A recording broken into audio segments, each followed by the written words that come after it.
আসসালামু আলাইকুম। আজকে আমি আপনাদের দেখাবো কোলবালিশের কাবার সেলাই।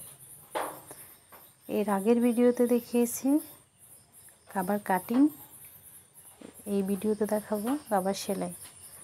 দেখতে পাচ্ছেন আমি দুটো বড় কাপড় নিয়েছি, কাপড়টাকে মাঝখানে সেলাই দিয়ে নেব।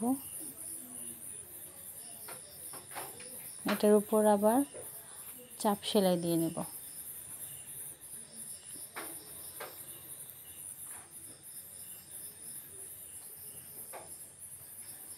এখন আমি এটাকে মাঝ বরাবর একটা দাগ দিয়ে স্কেলের সাহায্যে গোল একটা শেপ দিব। গোল বালিশের পট্টি 2 ইঞ্চি করে পুরোটা দাগ দিয়ে নিব।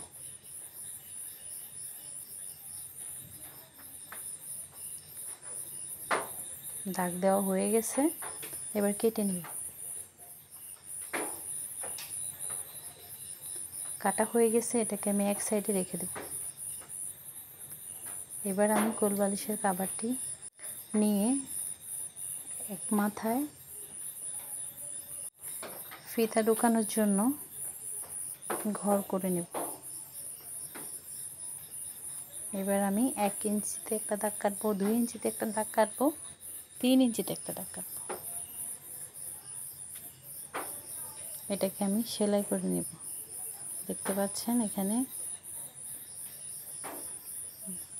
1 ইঞ্চি ফাঁকা রেখে আবার সেলাই দেব।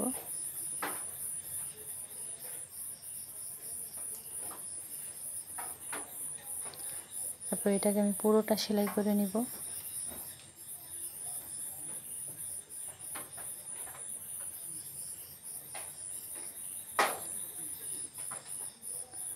আমার সেলাই দেওয়া হয়ে গেছে। এবার আমি ফিতার দেওয়ার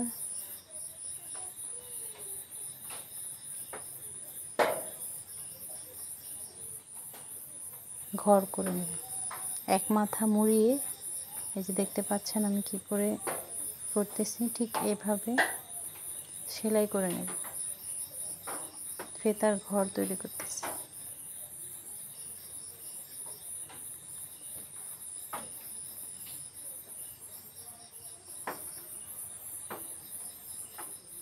আপনারা যারা আমার চ্যানেলটি সাবস্ক্রাইব করেননি, প্লিজ সাবস্ক্রাইব করে দেবেন।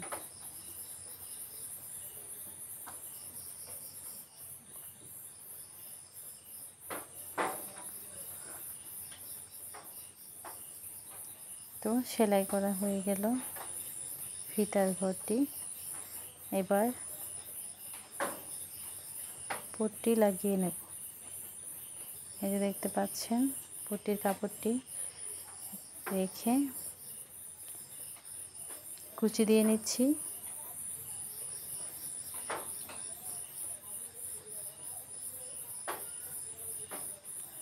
কুচি দেওয়া হয়ে গেছে। এই যে দেখুন দেখতে কেমন হয়েছে। আশা করি মনোযোগ সহকারে ভিডিওটি দেখলে আপনারাও পারবেন। এবার আমি ফিতা সেলাই করে নেব।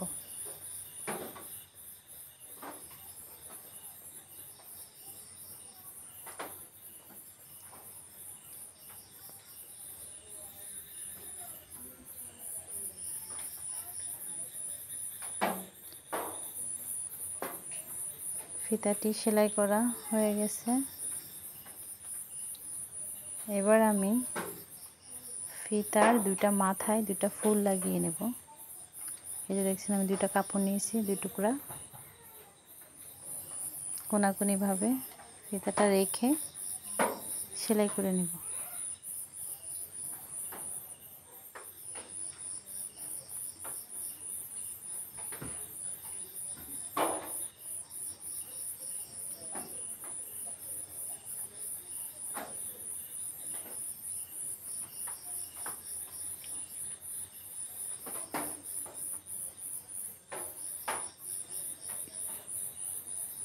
আমার দুইটা ফিতাই সেলাই করা শেষ।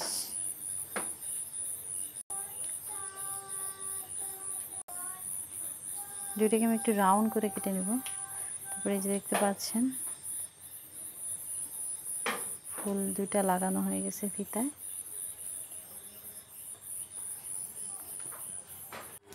এবার আমি কভারটি কোল বালিশের মধ্যে লাগিয়ে নিয়েছি। এই যে দেখুন দেখতে কেমন হলো। আশা করি আপনারাও পারবেন।